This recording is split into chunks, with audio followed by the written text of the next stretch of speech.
Hola amigos,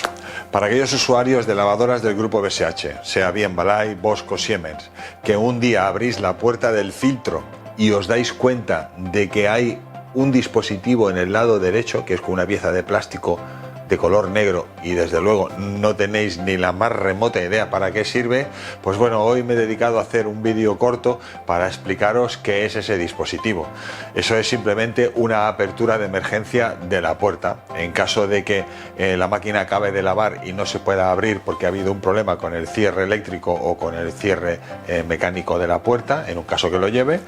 pues con ese dispositivo tirando hacia abajo, tal y como vais a ver en las próximas imágenes, pues vais a poder abrir la puerta, simple y llanamente.